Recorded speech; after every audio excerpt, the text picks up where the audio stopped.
My question is addressed to the Honourable Prime Minister, Minister of Defence, Minister of Home Affairs and External Communications, Minister for Rodrigues, Islands and Territorial Integrity.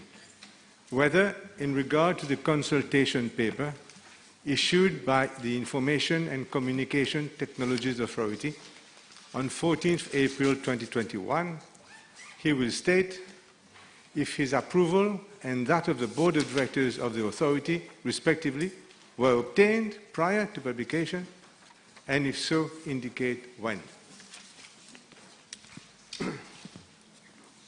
Mr. Speaker, sir, for quite some time now, the number of ICT incidents, including social media-related incidents, has been on the increase.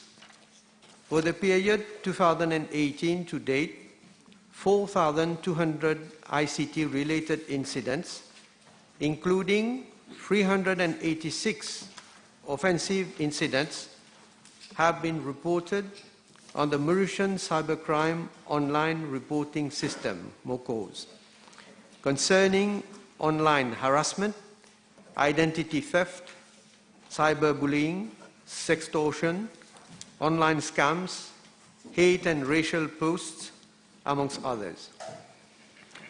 Set up in March 2018, the MOCOS is a centralized cyber incident reporting system. In addition, according to the database at the Cybercrime Unit of the Police, 1,925 offensive cases have been reported during the period 2000 to date. Moreover, the ICTA has also informed that 472 cases of social media complaints have been reported to it during the period 2010 to date. Mr. Speaker, sir, I am also informed by the ICTA that social media platforms are being increasingly used by some subscribers as a means of propagating inappropriate, abusive, racial, violent contents, causing irreparable prejudice to some categories of the population and also jeopardizing the social fabric of the country. Mr. Speaker, sir, Mauritius faces a unique challenge as we do not have a social media regional office located in the country, and the number of social media platform users is relatively small as compared, for example, to countries in the EU. We cannot thus adopt the same measures as taken by other countries, such as those in the EU, UK, New Zealand, Australia and India, whereby strong fines and prescribed deadlines for the removal, that is, take down notices of offensive comments from social media platforms are imposed on the platform owners themselves. It is also pertinent to point out that for Mauritius, if the social media platform accepts to remove a post, it takes 10 days or more for them to do so following requests by local authorities.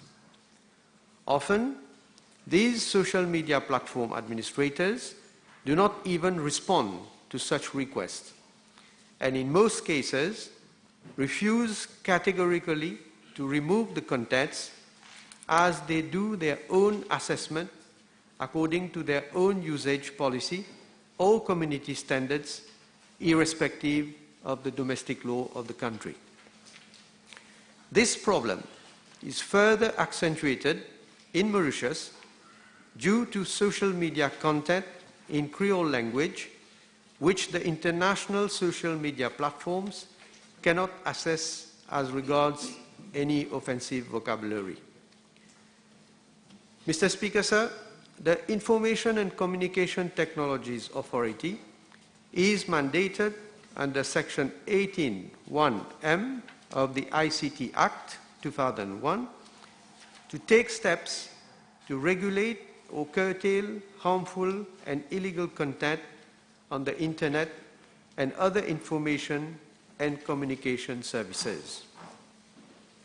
Accordingly, the ICT Board, at its meeting of 29th September 2020, decided that a proposal on social media regulation should be prepared. Mr. Speaker, sir, in my reply to parliamentary question B827 on 17th of November 2020, I informed the House that a committee under the chair of the Secretary for Home Affairs has been set up to explore the possibility of providing within the ICT Act mechanisms such as the establishment of an ethics committee to prevent the posting of abusive comments and pictures on the social media platforms, and the proposed ethics committee could also be a platform whereby aggrieved parties could make representations for redress.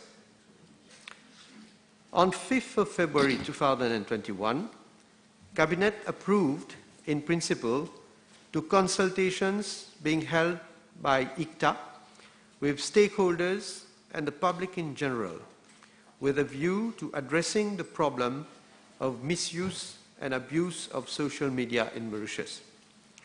Accordingly, the ICTA prepared a public consultation document entitled Consultation on Proposed Amendment to the ICT Act for Regulating the Use and Addressing the Abuse and Misuse of Social Media in Mauritius. The paper was approved by the ICT Board on 12th of April 2021. The public consultation paper was published on ICTA's website on 14th of April 2021, and a press communiqué was also issued to invite comments from the public. The initial deadline for submission of comments was 5th of May 2021, but this was extended to 20th of May 2021 at the request of different stakeholders. Thereafter, other communiques were issued by ICTA and published in the media for clarification to the public, namely, on 19th of April 2021, a first communique was issued to provide clarification on the purpose of the proposed mechanism, which was to regulate social media platform and not online messaging applications such as WhatsApp, Telegram, Signal.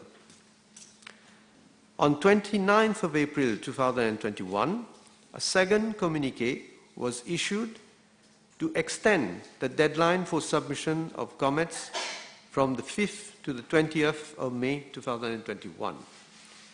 On 30th of April 2021, a third communique was issued to provide further clarification on the application of the technical tool which will not impact on private messaging applications.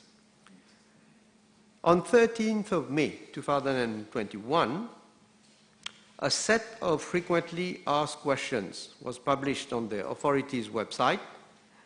A clip in Creole to explain the purpose of the consultation paper has been produced and posted on the website of the authority at www.icta.mu and uploaded on the Facebook page of Government Information Service. A news release to the media to raise public awareness about the clip and to remind the public of the deadline for submissions. Mr. Speaker, sir, I am informed that the chairperson and officers of ICTA had held several interviews with local and foreign media to bring further clarifications. Mr. Speaker, sir, the public consultation exercise ended on 20th of May 2021. ICTA held a special board meeting on 21st of May 2021 to take stock of the response of the public. ICTA issued a communiqué on 21st of May 2021 to thank all contributors of the consultation exercise. Mr. Speaker, sir, this government has all along been adopting a consultative and participatory approach in public policy making and in the management of the affairs of the state. Hence, this democratic consultation exercise on the proposed measures to address the misuse of social media in Mauritius. I must emphasize that this is only a consultation exercise. It is the government that will ultimately decide on the way forward, taking into account, inter alia, the public response during the consultation exercise and, amongst others, our national safety and security. Mr. Speaker, sir, we must constantly remind ourselves that in any genuine democracy, which also guarantees freedom of expression, rights must be balanced with obligations and duties. Thank you. Mr. Speaker, my first question relates to his personal approval of the document. He said that Cabinet approved the document in principle on 5th April, but he, as Minister responsible for ICTA, did he personally approve the contents of the consultation paper? Mr. Speaker, sir, neither government nor myself approve this consultation paper. What approval was given in principle is for ICTA to hold consultations with stakeholders and the public in general with a view to addressing the problem of misuse and abuse of social media in Mauritius. Mr. Speaker, are we to understand that none of his officers or advisors informed him of paragraph 12.2 of the consultation paper? It reads this: the proposed statutory framework will undoubtedly interfere with the Mauritian people's fundamental rights and liberties, in particular the rights to privacy and confidentiality. Despite this paragraph, you did not take the trouble to read in full the consultation paper. Is that how we understand it works now? It's not how it works now. Mr. Speaker, sir, I have had a look at the consultation paper after it has been published. But the leader of the opposition is trying to make people believe as if the paper was first of all approved by government before consultations being held by ICTA. It is the other way around. It is for ICTA to come up with proposals, and therefore they are holding those consultations, after which they will, of course, if ever, make recommendations to government, and ultimately it will be for government to decide on the way forward. It is not the other way around. Otherwise, if it was the other way around, there would be no need for ICTA to hold consultations. I remind the Prime Minister that in something which is fundamentally affecting human rights in Mauritius, that his officers did not draw his attention to the contents of the consultation paper, which has brought so much ridicule and opposition, not only in Mauritius, overseas as well, and the world again is watching us today. Mr. Speaker, I'd like to ask the Honourable Prime Minister whether before issuing this absolutely ridiculous consultation paper, which has been shut down in flames by a lot of overseas organizations and Mauritians, whether in fact, let's take Facebook, not the others, Twitter, let's just take Facebook, whether himself as Minister, as Prime Minister, the Minister for ICT, our ambassadors, the Minister of Foreign Affairs, whether any of these persons sought to contact the Facebook Oversight Board and tried to obtain satisfaction from them, therefore avoiding this consultation paper. So the question is, what diplomatic and other means did you use to contact the Facebook Oversight Board? And when, sir, as I say, it is not for me to contact Facebook. There is a consultation which is ongoing, and anyone can make... Don't obstruct.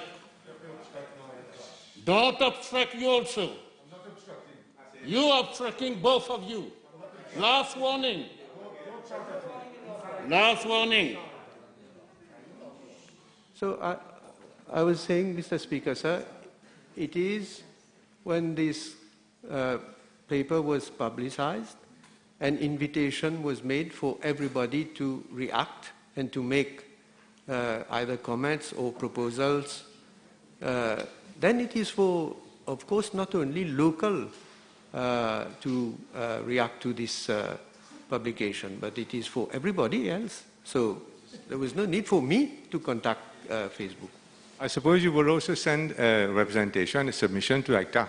Now, Mr. Speaker, après la mot l'artisan. Mr. Speaker, I'd like to ask the Prime Minister whether he has had the occasion to ask ICTA as to which country did they follow, which precedent in the world did they follow, so that they would come up with this proxy server solution to intercept potentially all HTTPS traffic. Which country was taken as example for this? Mr. Speaker, sir, I don't have to ask, at this stage, I don't have to ask information or questions to ICTA. It is for them to eventually, if they do make any recommendation to government, then, of course, questions will be asked. It will be then that government will discuss, will debate, and we've come with a policy on this issue. So it is, I hope you do understand that it is premature at this stage for me to be asking questions right now to ICTA. Well, the time will come when I will be asking a number of questions with regard to what has been publicized. Of course. Despite all the negative publicity in Mauritius overseas, comparing us to Kazakhstan, etc., you didn't, we are to understand that you did not bother even to ask ICTA about it. So you have no idea which country ICTA is actually proposing to follow. Is that the case? Well, at this point in time? Mr. Speaker, sir, I have answered. I say it is premature, because when the recommendations will come to government, this is how we work, not the other way around. Speaker, I'd like to ask the Honourable Prime Minister whether he has taken note of what the Mauritius Bankers Association have said in their submission to ICTA. And they have actually said that what is proposed will potentially allow ICTA to access all banking details and all internet banking details. And this is what they say. Firstly, that they did not support this proposal, and they say, Mr. Speaker, that it will compromise the whole financial services sector, which, according to them, holds US dollar 750 billion rupees. That is 40 trillion rupees of deposits for foreigners. Is he aware of the damage that has already been done by this ridiculous ICTA paper, consultation paper? Is he aware of this? Again, the leader of the opposition is jumping the gun, because as yet there has been no recommendations that has been made to government. When recommendations will be made, when a proposal is being made to government, it is then that we are going to look into it, whether there have been representations by the Mauritius Bankers Association, X, Y, and Z, and then we will, of course, look at those, what are the comments that have been made, and then government will obviously decide. And afterwards, I will ask you for a guarantee. I will ask your draw your attention to what Mozilla and Google, I'm sure you've heard of these too, their browsers, have said about our proposal, the vulnerable ICTA's proposal, ridiculous, that it will put all Mauritians' privacy at risk, that it will compromise the integrity and security of the whole internet system, and, Mr. Speaker, puts us, poor Mauritians, at greater risk of fraud, internet theft and impersonation, and surveillance. This is what the real experts of the internet are saying about ICTA and which you allowed to be published not only in Mauritius, but the whole world aware of this? Well, we are going to take stock of all the observations, comments, criticisms, suggestions that are being made. Eventually, we will take into account all this. Mr. Speaker, is he aware that what Internet, the ICTA is proposing with the approval of Cabinet, it seems, without the knowledge apparently of Cabinet, but the approval of Cabinet, this is what the Venerable Internet Society says, international organization. It says it will allow the government to masquerade as Mauritian, and they use that word masquerade, as Mauritian citizens. This is the solution that you are proposing, Mr. Prime Minister? Let me point out again that Cabinet has not approved as yet any policy decision on any amendment with regard to ICTA. How many times do I have to tell to make this leader of the opposition understand that? Because I don't believe you. That's why you have to repeat. I don't believe you at all. I don't believe you at all. Mr. Speaker, ICTA, on whatever date, published, which I will table obviously on 21st of May, published, he didn't mention it just now, thank God, and some sort of communique where it had a selective extract of what Facebook has submitted to him. A selective extract, tantamount, Mr. Speaker, to manipulating public opinion. Because information goes that Facebook was being polite in the first paragraph, was highly critical of what Mauritius is trying to do, highly critical, and also highly critical of this famous National Digital Committee, Ethics Committee. Will he therefore, since ICTA has itself talked about complete transparency in its consultation paper, will he, if he doesn't have it here, agree to publish in full, in the name of transparency, since it is a discussion paper according to him, in full, the submission of Facebook to ICTA? Well, Mr. Speaker, sir, first of all, I don't interfere with the work of ICTA. ICTA has decided to go ahead with such a consultation paper. Eventually, of course, we will see what recommendations they are going to make. And, of course, I will ask for all those representations that have been made, and then we will have a look at all these representations. Mr. Speaker, the board of ICTA, which is responsible for this, is made up of many persons, only one of which appears to have even the faintest idea of what Internet is all about. All of them are from other spheres of profession or trade. Will he, Mr. Speaker, after this debacle, do us all a favor, do this country a favor, to avoid us going into such a ridiculous situation, since he has put it all now on the board of ICTA? Will he arrange to replace the board of ICTA with another board that is more responsive to the needs of this country in terms of digital communications in 2021? Or will he support it blindly? There's no reason to change the board, Mr. Speaker. Mr. Speaker, I want to ask one or two other questions. One is, ICTA seem to be backtracking in Père and trying to find a solution. Now, I would like to have the Prime Minister's commitment that now, even though he may not have been aware, I've made him aware of what international experts have said about his being proposed. Can I get his guarantee that he will intervene now, since he is the Minister for ICTA, to tell them to put this consultation paper in the dustbin where it belongs, and to seek to engage with Facebook, with Twitter, with TikTok, with YouTube, so that we can obtain, even if it is at Prime Minister's level, that we can obtain from them satisfaction concerning what is truly harmful to our nation's interests. Therefore, put this consultation paper in the dustbin.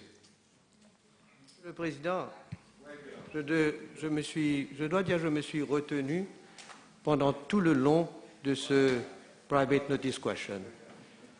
Je dois dire que le leader de l'opposition a un culot extraordinaire.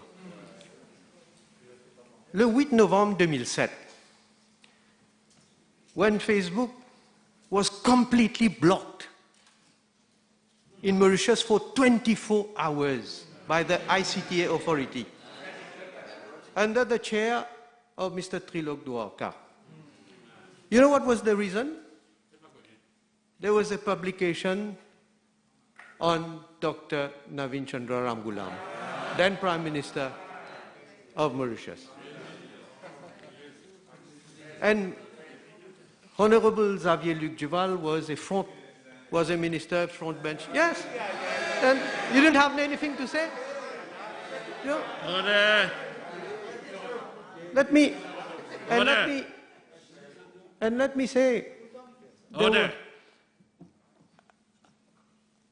à la suite de ce poste, il n'y avait pas de consultation, il n'y avait pas d'engagement avec les stakeholders, il n'y avait même pas de communication avec Facebook pour essayer de voir comment, si on peut éviter de telles choses. Non, they just acted, Mr. Speaker, sir.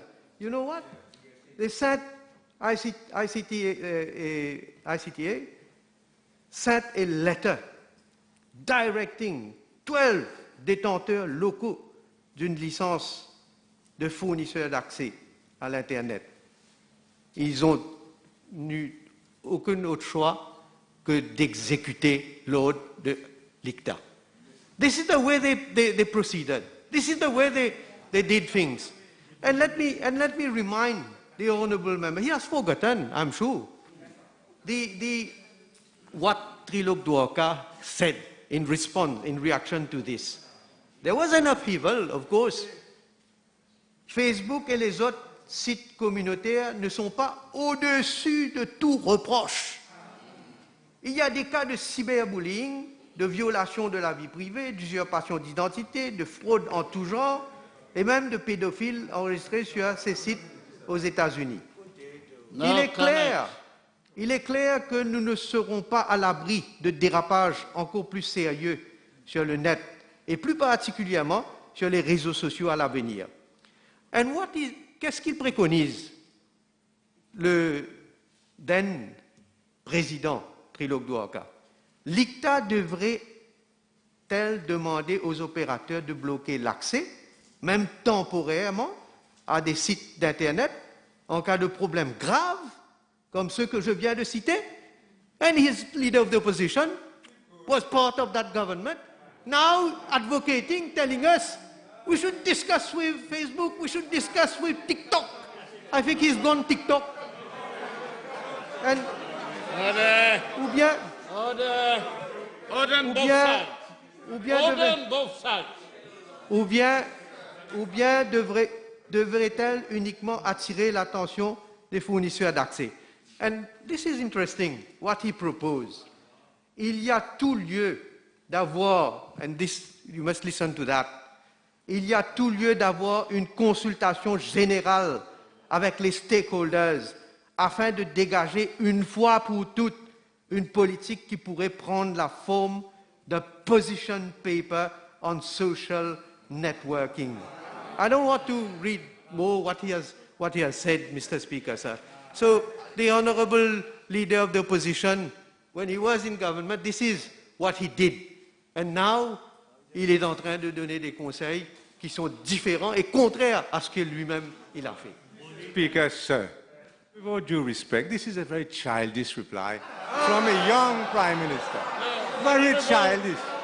Honourable Leader of the Opposition, Honourable Leader of the Opposition, you are doing very well. Please, withdraw that. So, Mr. Speaker, now he has to go back to 2007 and says, I should be aware when I was not even minister. He is minister for ICTA and tells us that he's not aware what ICTA is doing today, Mr. Speaker. So, Mr. Speaker, I'll come back to this, what is being proposed, because I did not get an answer. I want an answer from the Prime Minister. The world is watching. Every single international association has shut down his proposals for being technically unworkable and an attack on privacy and an attack even on the banking system. Therefore, Mr. Speaker, irrespective of whatever diplomatic solutions he may find from now on, will he give this House this morning, this afternoon, a guarantee that he will instruct ICTA today to put this in the dustbin and stop with his childish replies?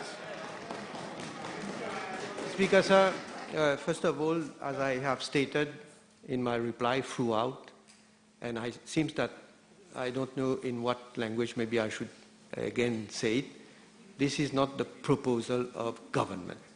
It is a proposal which has been made for consultations by ICTA. Ultimately, when government will come forward with a bill, if ever we decide to amend the law, then you can stand up and then you will, no, you can sit down and then you can comment and then you can criticize. But as yet, there is no policy that has been decided on this issue. And secondly, what guarantee do I have to give? What guarantee do I give to the leader of the opposition? Government will manage the affairs of the country whenever and whenever it thinks it fit. In fact, to try to curb all the abuse. And you know, I have not heard a word from the leader of the opposition, at least, saying that all these racial posts that have been put, trying to create instability in the country. I'm not talking about political stability, religious stability. One insulting the other, one community and the other community. And as a result, we have seen, don't want to go into what has happened recently. Are we just going to say, as the leader of the opposition is saying, put it in the dustbin, put everything in the dustbin? But we are not a dustbin government. We will do and we will act whenever the safety and the security of this country is at stake. And one of the priorities. Time over. And one of the priority of this government is to preserve l'harmonie sociale, intercommunautaire, surtout dans ce pays. Time over. Prime Minister's question time. Honorable Ganga Prasad. Time over. Point of order, Speaker. On a point of order, the Prime Minister has chosen his very last reply to make attacks, unjustified attacks on myself. He had not the courage to say that when I had the chance to speak. Please. Order on both sides. He did not have the courage. You made your point of order. You made your point of order. Okay? Time over. Honorable Ganga Prasad. B464.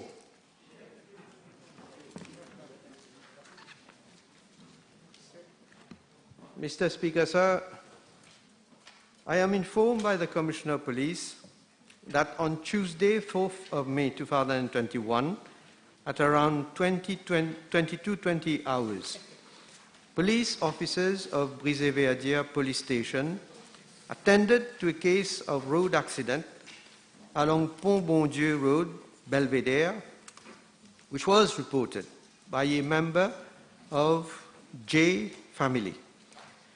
The accident involved a private car driven by one Mr. K.R., age 47 years, and residing at Bellevue Road, L'Aventure. His private car had gone off the road and had knocked against a pole of the Mauritius Telecom in the boundary wall belonging to J family. There was no injury, but the wall, the pole, and the vehicle were visibly damaged. On the same day, at 22:47 hours, Mr. K.R. was brought to Brisé-Verdière Police Station for necessary inquiry. And as per the practice, the police requested Mr. KR to undergo a breath test for preliminary screening. He was informed of his constitutional rights prior to the breath test. At 23:20 hours, officers of Flak Emergency Response Service conducted a breath test on Mr. KR using a Drager apparatus. The result established 74 micrograms of alcohol in 100 milliliter of breath, which is above the permissible limit of 9 micrograms of alcohol in 100 milliliter of breath. Mr. KR was then requested to provide 2 specimens of his breath or 2 specimens of urine or a specimen of blood for further analysis in accordance with legal requirement in such cases, but he refused to do so. He was then informed that a refusal from his part to provide the specimens without any reasonable excuse would amount to an offense and would be used as evidence against him in a court of law. He was further informed that this would be treated as prima facie evidence that at the material time he was under the influence of alcohol. Nevertheless, Mr. KR maintained that he would not give the specimen. However, he did not complain of any illness or injury. He was then informed that he would be booked for A, failing to provide a specimen of blood or urine for analysis in breach of Section 123H of the Road Traffic Act 2016, and B, driving motor vehicle with alcohol concentration above prescribed limit in breach of Section 123F of the Road Traffic Act 2016. He informed that he would not make any statement for the time being, but would do so the next day at 9 hours in the morning.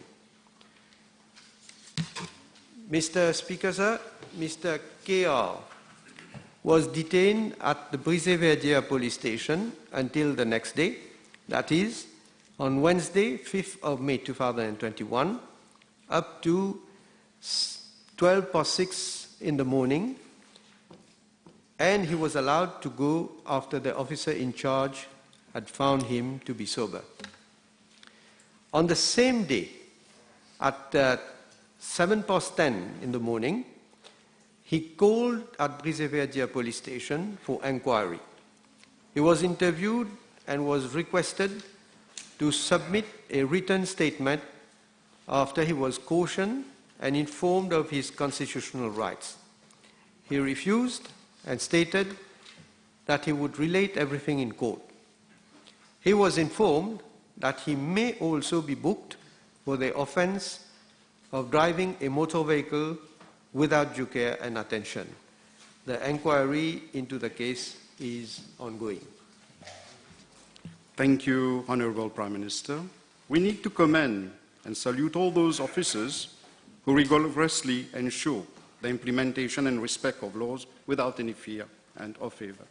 Honorable Prime Minister, in spite of so many attempts to curb road accidents in Mauritius, we find that the trend is still on the rise. Will the Honorable Prime Minister consider intensifying road safety awareness campaigns and revamping the traffic safety education to reduce such accidents and to make drivers more responsible? Well, Mr. Speaker, sir, I must say that we have, in fact, taken a number of measures, one of which where we have tightened the law. The Section 123H, subsection 6 of the Road Traffic Act has been enacted, and we have also increased penalties. Let me maybe quote at least the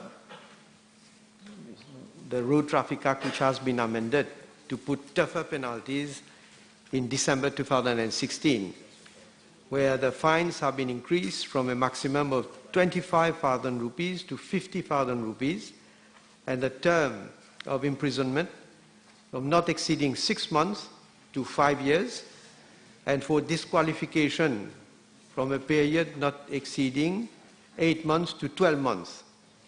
And in October 2018, the prescribed limits have been reduced from 23 micrograms of alcohol in 100 milliliters of breath to 9 micrograms, and from 50 milligrams of alcohol in 100 milliliters of blood to 20 milligrams. And finally, from 67 milligrams of alcohol in 100 milliliters of urine to 27 milligrams.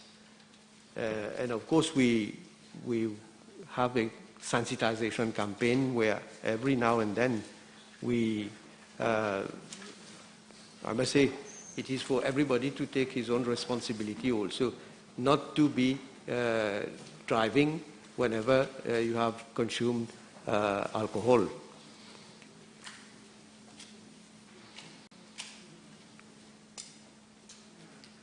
Well, I'm told since the new legislation or this amendment to the legislation, I have to check, but I am told that the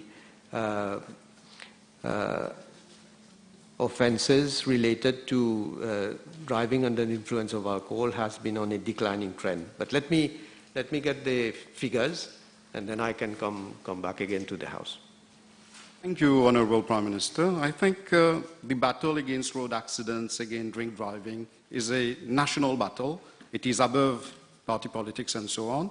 Now, will the Honourable Prime Minister look into the possibility whether we can have a holistic and comprehensive system approach where we can educate our drivers a little more, and especially we go for rehabilitation of offenders, apart from fines, imprisonment, and so on. Rehabilitation of those drivers who have been involved in one way or the other in accidents. Well, I know, saying from memory, that those who have been sentenced and whose license have been disqualified, I know that when they apply, obviously after having satisfying the conditions in the law, they have to undergo a training again to see to it that they are fit and proper to be able to drive. But I must say how we can legislate, we can increase sentences, we can make the law harsher, we can take a number of measures, which we are doing, but there is also the responsibility of any user of the road, especially the drivers, where they have to, I think, be more responsible, as I say, that you should not be taking any liquor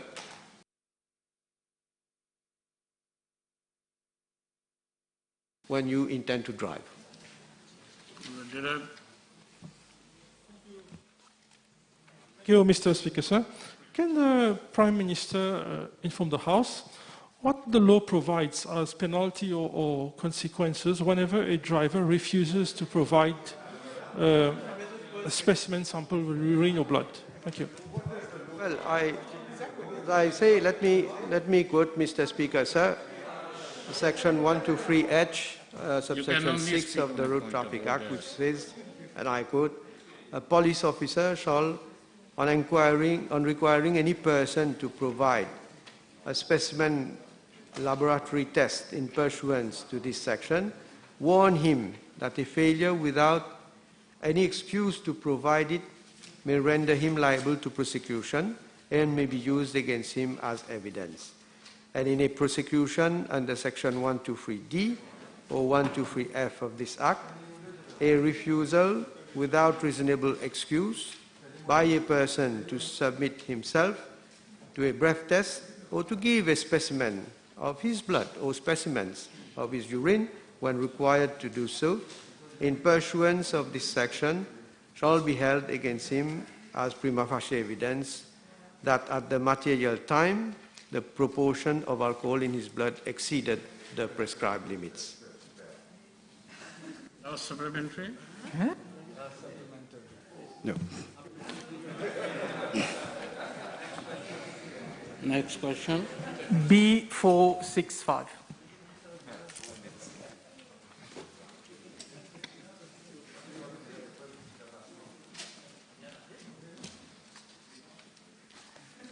Mr. Speaker, sir, I wish to remind the House that the report of the Commission of Inquiry on Drug Trafficking was submitted to Government in July 2018. A ministerial committee under my chair met on 6th of August 2018 and decided to set up a task force under the chair of the Director General of the Independent Commission Against Corruption to coordinate the implementation of the recommendations contained in the report by the relevant investigative agencies.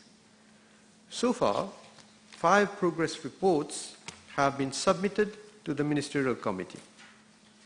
The composition of the task force is as follows: the Director General of the ICAC, the Commissioner of Police, the Deputy Solicitor General, the Director General of the Mauritius Revenue Authority, the Director of the Financial Intelligence Unit, and the Director of the Integrity Reporting Services Agency. Mr. Speaker, sir, concerning Part A of the question, the task force has since its setting up met on 12 occasions. The last 2 meetings were held on Wednesday, 1st of July 2020 and Tuesday, 26th of January 2021. Mr. Speaker, sir, a committee chaired by the Secretary to Cabinet and Head of Civil Service was also set up to look into the legal, institutional, and administrative issues and to expedite the implementation of the recommendations contained in the report of the Commission of Inquiry.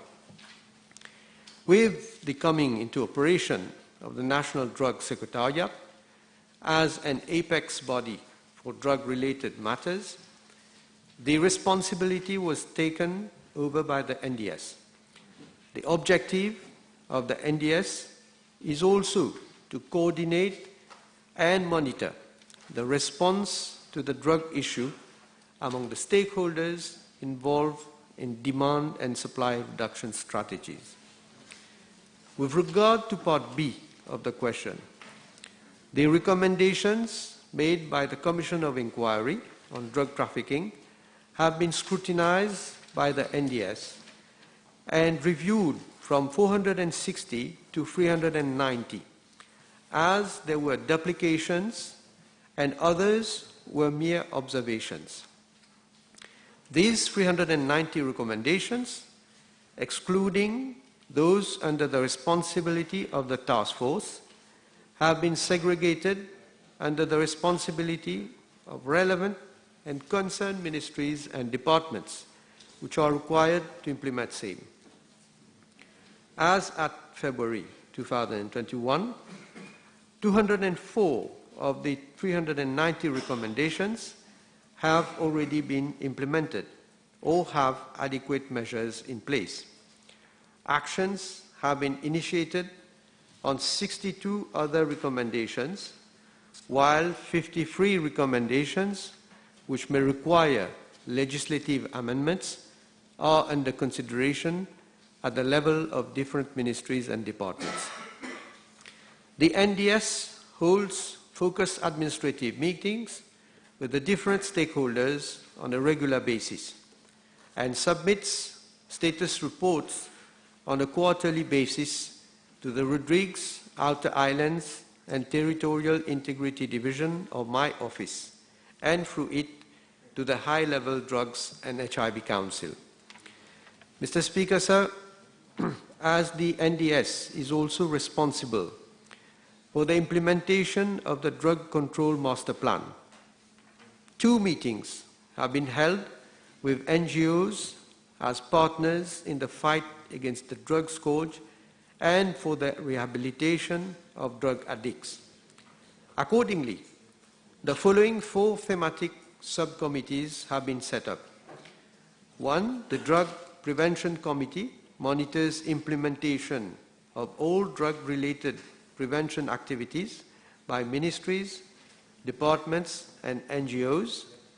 2, the Harm Reduction Committee ensures the smooth implementation of the methadone and the needle exchange programs. 3, the Treatment and Rehabilitation Committee, which facilitates consultations among stakeholders for a comprehensive service to be provided to drug users. And 4, the Supply Reduction Committee monitors the implementation of activities with regard to drug trafficking.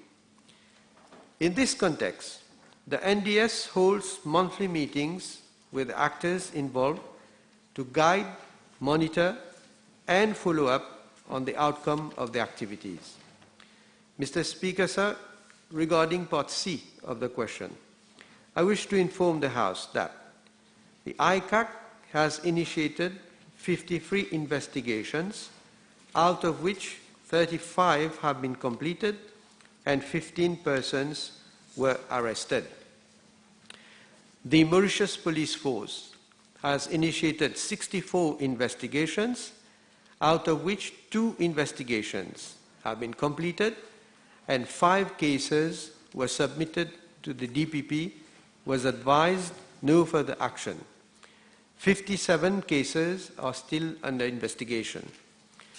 The Mauritius Revenue Authority has initiated 75 investigations, out of which 32 investigations have been completed without yield, and 43 investigations have been completed with yield. As at date, the MRA does not have any case under investigation.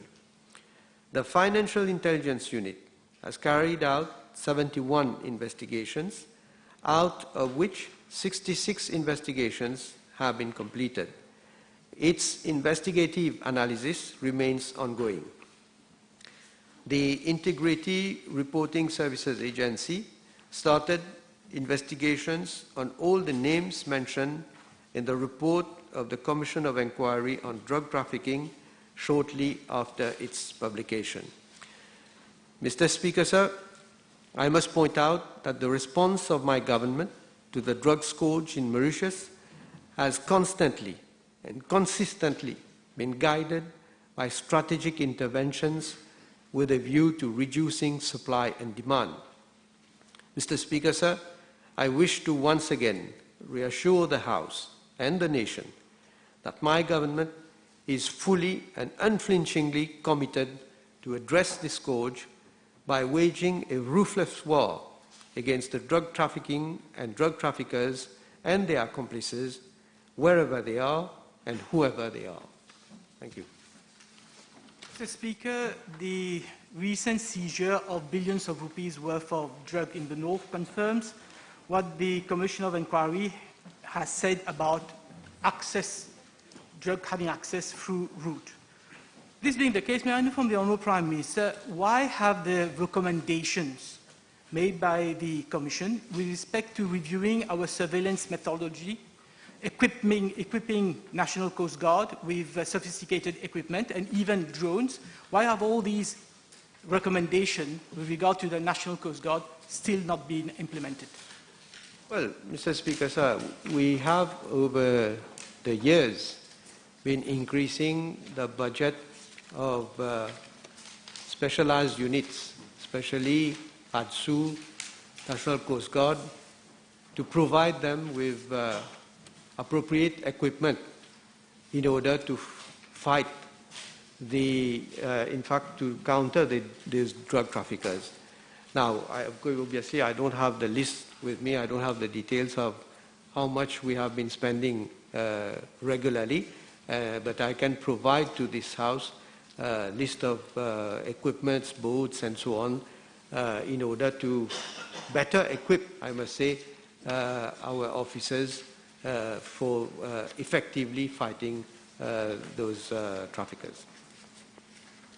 The Prime Minister referred to a number of arrests made following the report of the Commission of Inquiry. May I know from the Honourable Prime Minister whether any of the lawyers whose names have been cited in this report, have these lawyers been inquired into, and have any of them been arrested? And if not, is it because they're close to your government and your party? I must say, Mr. Speaker, sir, really very disappointed by, not by the question, but the content, part of the content of that question.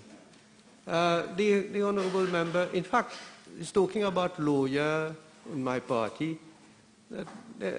I'm not supposed to be giving any detail because I cannot get any information with regard to inquiry which is ongoing. But I know, because this has come to public knowledge now, that one barrister who has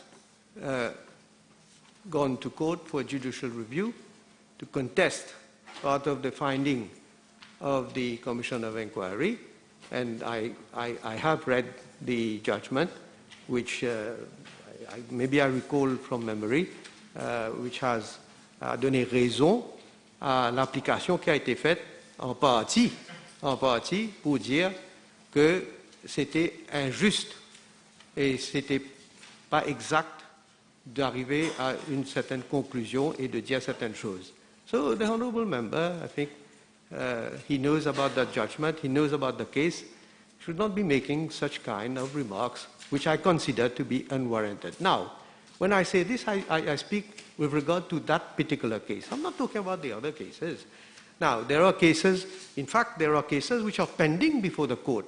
There are a number of cases, in fact, I believe there are 12. Well, excluding the case I've mentioned, there are 11 cases now before the court. Most of them are awaiting judgment. Pleadings have already been done. They are awaiting judgment. And there's only one case which is ongoing, whereby the pleadings are not completed. So I don't think it's and coming from, he's not only a member of parliament, he's also a barrister. A barrister to a barrister, this is why, and the Honourable Prime Minister said he read the judgment. So he must surely have read that the Chief Justice stated that the report was right and that police inquiry should look into the relationship between this lawyer and the number of prisoners which she visited and the number of calls she received. And this comment would apply to also all the other lawyers who has close links to prisoners who are drug traffickers sending in the prison. So my question again, now that the Prime Minister has read this judgment, doesn't he find it fit to talk to the Commissioner of Police to expedite matters? Because if really there is collusion between lawyers outside and drug traffickers inside the prison, then his combat against drug trafficking would be, seriously defeated. Talking about lawyers, we know who are appearing now. You just mentioned a case previously. How this seizure has been done? If we were not, si on n'était pas efficace, si nous n'avons pas la volonté politique de traquer ces trafiquants, nous avons pu, Monsieur le Président, saisir des quantités records de drogue. And then who is appearing? Who rushed immediately to appear for those traffickers? Unlike you, I'm not going to mention any names, but there are people who want to politically also to be associated with some people in the opposition. That you don't see? I'm sorry. Merci, Monsieur le Président. In his reply, the Prime Minister mentioned about several cases that are being investigated by the police, by the MRA, and I'd like to know that the two specific cases that he mentioned that has been completed by the police. When was it completed? Well, as I say, Mr. Speaker, sir, I cannot get information from the investigative bodies. In my reply, if I said that 2 have been completed, I believe that they must have been sent to the DPP. Obviously, this is the procedure.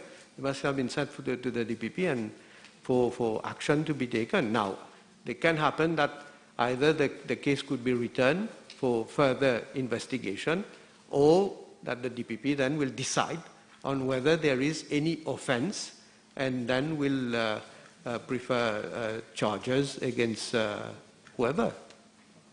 Thank you, Mr. Speaker. The Honourable Prime Minister gave the numbers of investigations and arrests and the number of arrests. Can I ask the Honourable Prime Minister if he has the details of those current investigations having any links directly or indirectly to gambling activity, more specifically horse racing?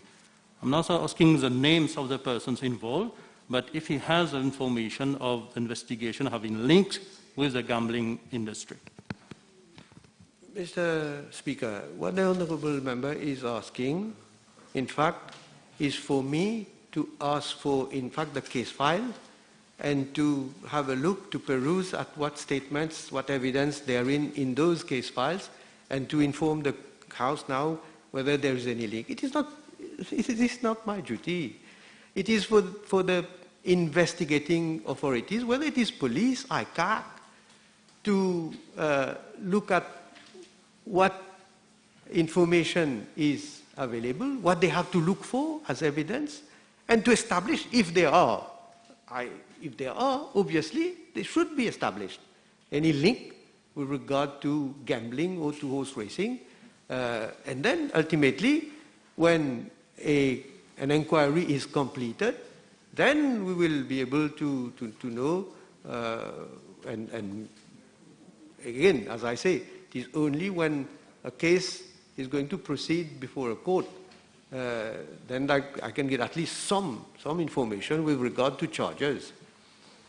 Last supplementary. Thank you, Mr. Speaker, sir.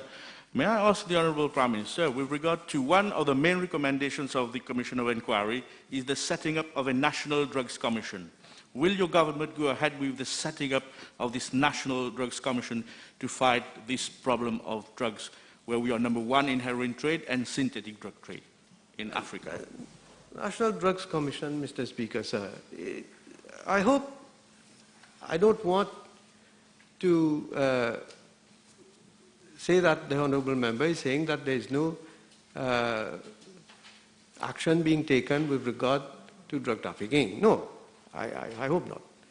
But if we want to, I believe what you're saying is, according to what the Commission has suggested, we want to improve the system. We want to be plus efficace, etc.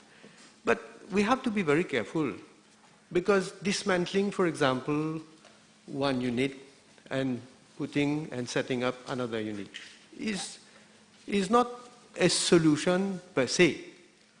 What is important, of course, we need to have the proper setting up, the proper unit, but we need also to have honest and very good people who also have the will to combat drug trafficking.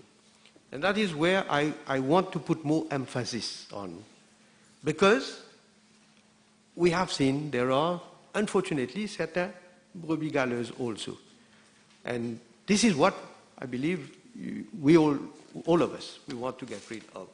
And we want the fight, in fact, which is a permanent one, because we cannot say that at any time, whenever there is, you cannot relax on this issue, and there must be a permanent fight. That is why I want to give, in fact, more equipment, there should be more training, and there should be selection of very good, honest people to be able to get the required results. Time over. Honourable members, the table has been advised that PQ B474, 476, 477 have been withdrawn. Honourable members, the table has been advised that the Honourable Minister of National Infrastructure and Community Development is not well and will not be able to attend today's sitting. Questions addressed to him will be replied by the Honourable Minister of Arts and Cultural Heritage. Further, PQ B496, 497, 506, 507, 508, 536, and 540 have been withdrawn. I'm also advised by the Honourable Minister Ganu that he has to attend the court in his case, election seat in his constituency, and he has asked that the question taken out of turn, question B486. I would ask Honourable Tu to give way and Honourable Tim to go further. Thank you.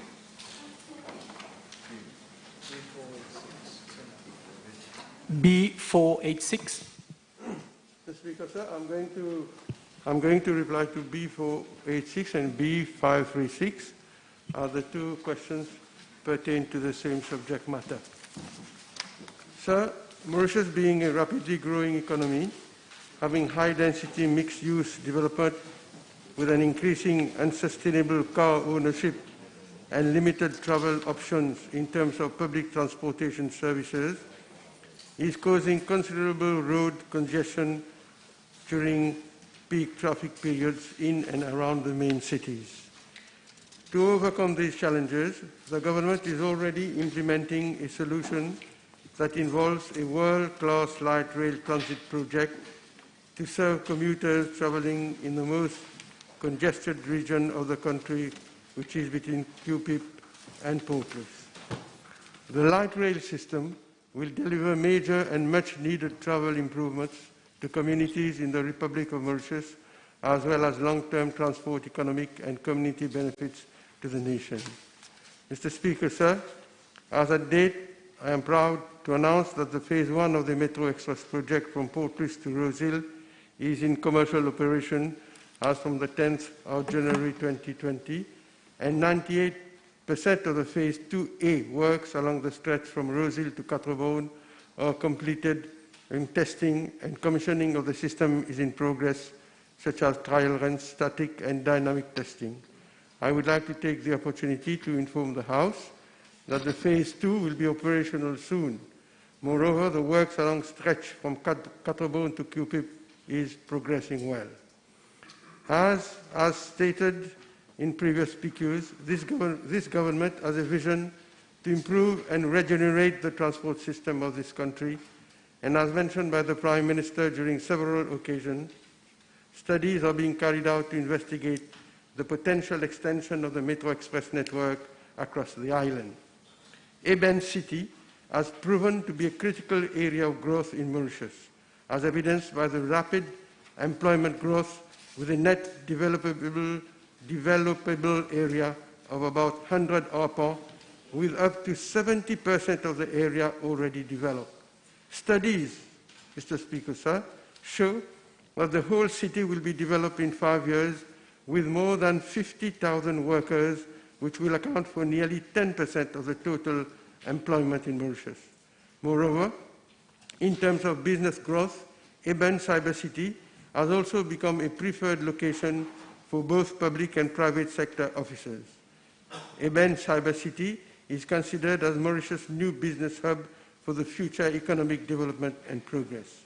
Therefore, Eben Cyber City remains a potential influence area to connect to the currently under construction light rail transit network. On top of that, there is a high density of educational and health institutions in the region of Eben.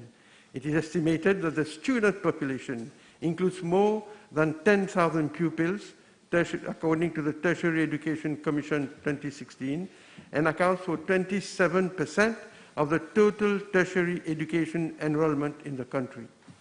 The health employment accounted for 12.5% of total employment, or approximately 3,300 full-time equivalent jobs. Hence, the decision of the government to extend the light rail network to Réduit as a priority project. Mr. Speaker, sir, as regards to Part A of the question, I am informed by Metro Express Limited that the works will include major complex infrastructure along the 3.4-kilometer stretch, namely a viaduct of 548-meter length connecting the existing superstructure at Rosil Central Station up to the entrance of the SSS Eben. B, a 120-meter railway bridge at Réduit, which demands special technical consideration due to its proximity to the dam near a power generation unit amidst complex topography. The existing old railway bridge will be preserved. 3, a 90-meter railway bridge at Rivière Sèche, again amidst complex topography and also to preserve road infrastructures amongst others.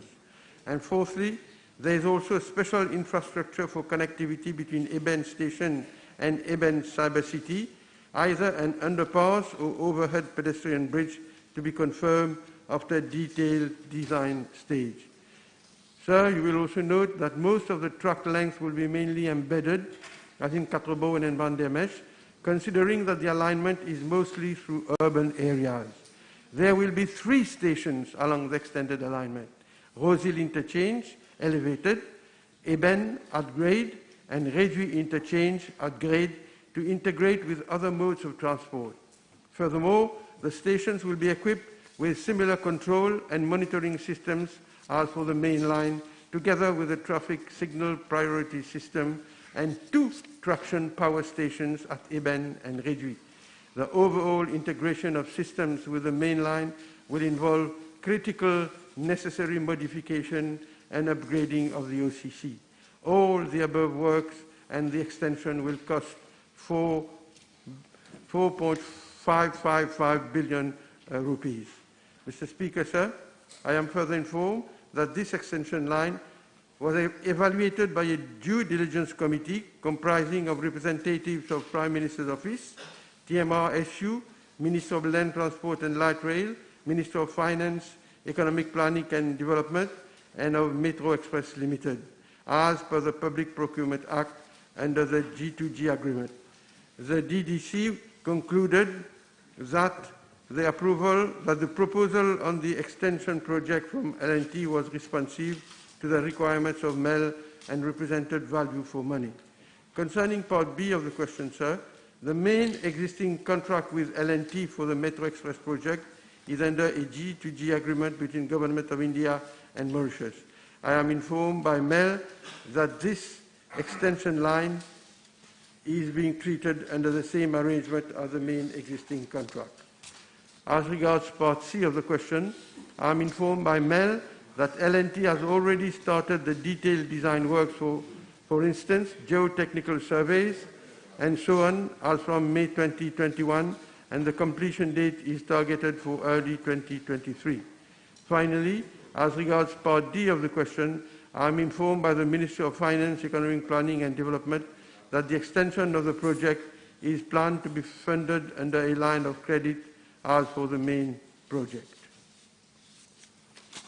Thank you, Mr. Speaker, sir. The Honourable Minister just informed us that for 3.4 kilometers of railway, we're going to pay almost 4.5 billion rupees. So that's more than 1 billion rupees per kilometer. So can the Honourable Minister tell us that we have received value or money, or has he tried to see whether there are other routes available, maybe through Quatre-Baux, which would have resulted in less cost to taxpayers' money, to taxpayers? Speaker, sir, as I just said, all the avenues have been explored, and this is what was the proposal of the committee which was set up to explore the possibility of setting up this new extension line.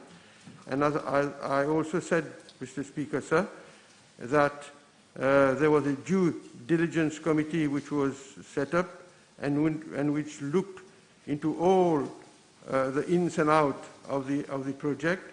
And finally, as I said in my answer, this due diligence committee, which was made up of different members from different agencies, including the State Law Office, came to the conclusion that we were having value for money, and therefore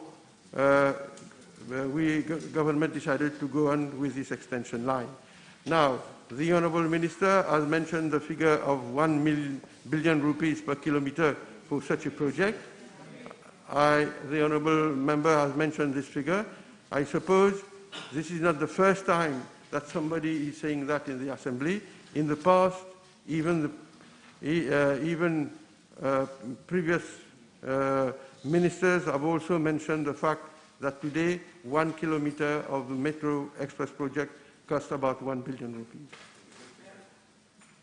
Monsieur le Président. Monsieur le Président, Monsieur le ministre a confirmé il y a quelque temps dans la Chambre que le métro express actuel, qui roule actuellement, roule à la perte. Est-ce que le ministre trouve-t-il normal que d'investir 4,5 milliards de roupies de line of credit de l'Inde dans un projet où déjà avec la pandémie nous n'avons pas de vision, rien sur l'avenir, est-ce que trouve-t-il normal d'aller investir 5 milliards de roupies dans un projet où on peut attendre un peu de temps pour voir la clarté, la clarification des choses pour pouvoir aviser? Speaker, sir, to correct the honourable member, I never said in the past that Metro project is running at a loss. What I said is we cannot at this stage of partial operations decide what are the costs involved and whether Metro Express is presently running at a loss or not. We will have to wait for the whole project to be completed, and then we can come, having obtained all the necessary data and figures, we can come therefore to the right conclusion.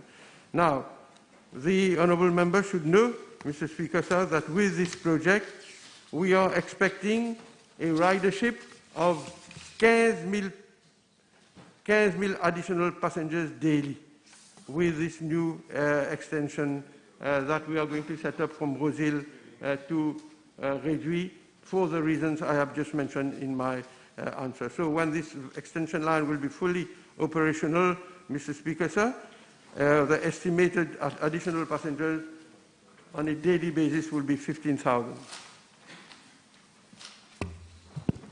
Merci, Monsieur le Président. I would like to know from the Honourable Minister, what were the costs of the Metro project as proposed by the Labour government? Well, the figures have been made public in the past, Mr. Speaker, sir. As far as I remember, according to the project which was proposed by the Labour government at this time, it was 37 billion rupees. Supplementary.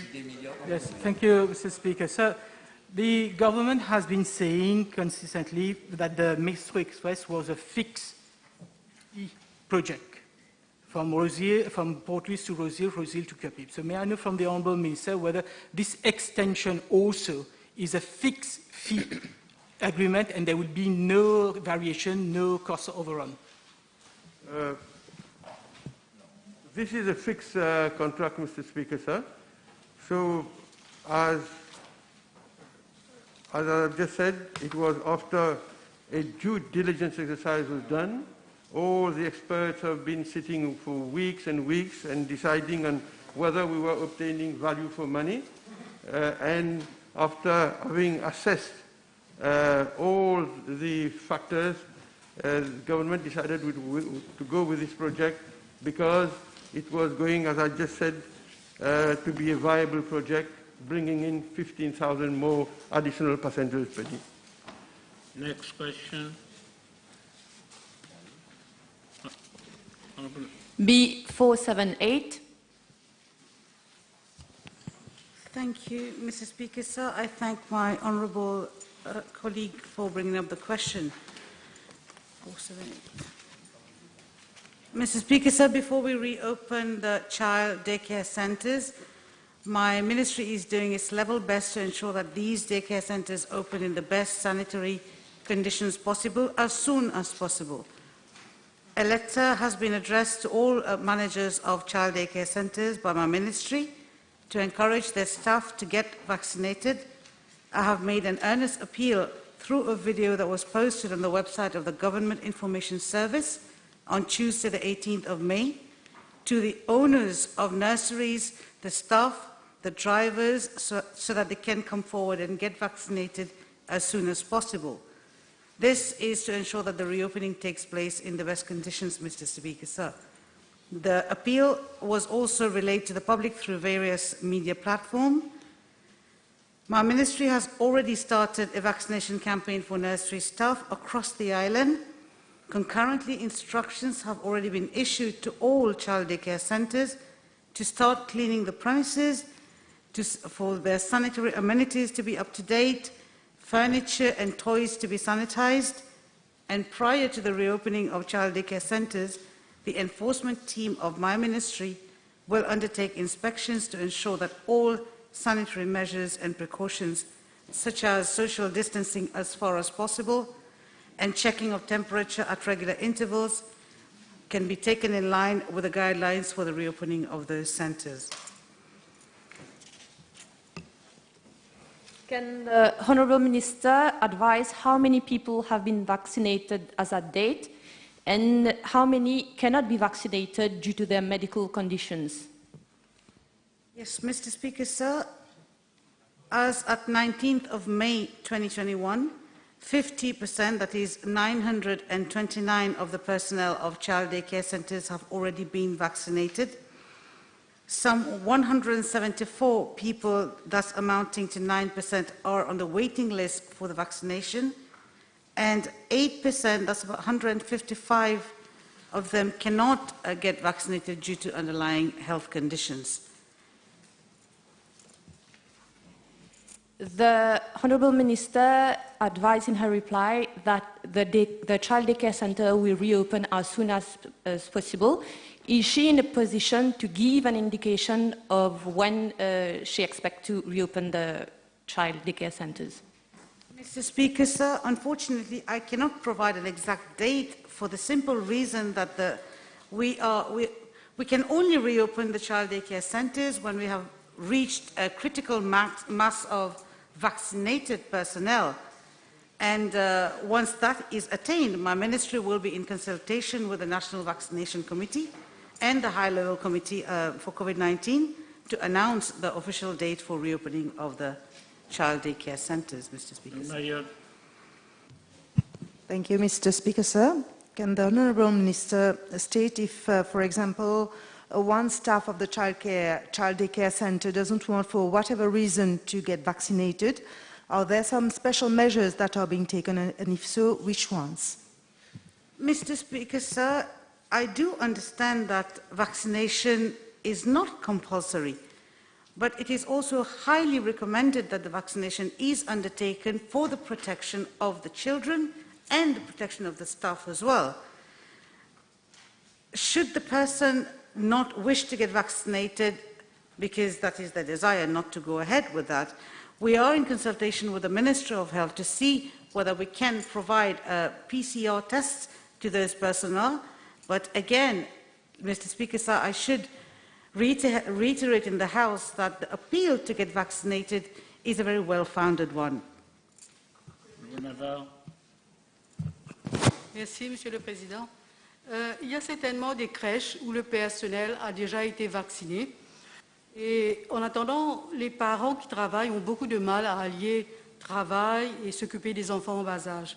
La ministre ne pourrait-elle pas permettre la réouverture des crèches où le personnel a déjà été vacciné?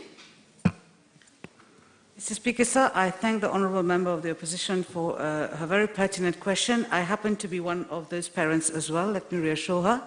Indeed, the possibility of reopening the child daycare centres who have already vaccinated their staff, their drivers, the personnel, the possibility of reopening those child daycare centres is being strongly considered at the level of the high-level committee, and we're looking forward to hopefully to a response in that sense very soon.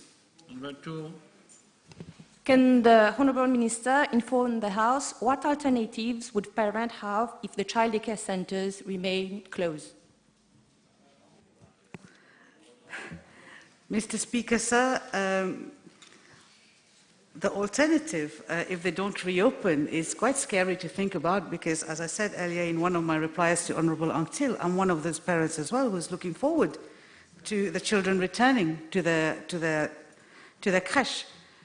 There would be no alternative, hence the reason why we keep appealing and making earnest requests to those personnel of those child daycare centres to come and get vaccinated, so as we don't have to come to the eventuality of creche and schools being closed for indeterminate times. Next question. B479. Mr. Speaker, sir, I would like to seize this opportunity to congratulate heartily members of the delegation who have participated this month in the Grand Prix Para-Athletics in Switzerland, which was a qualifier competition for the Tokyo 2021 Paralympic Games, scheduled from 23rd July to 8 August 2021. The remarkable performance of our para-athletes in Switzerland has brought great pride to the nation.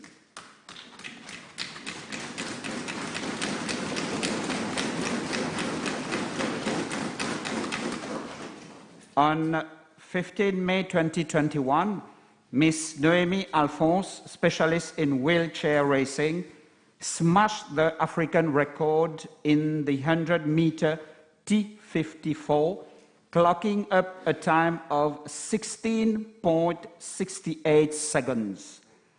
She presently occupies the 3rd place in the world ranking.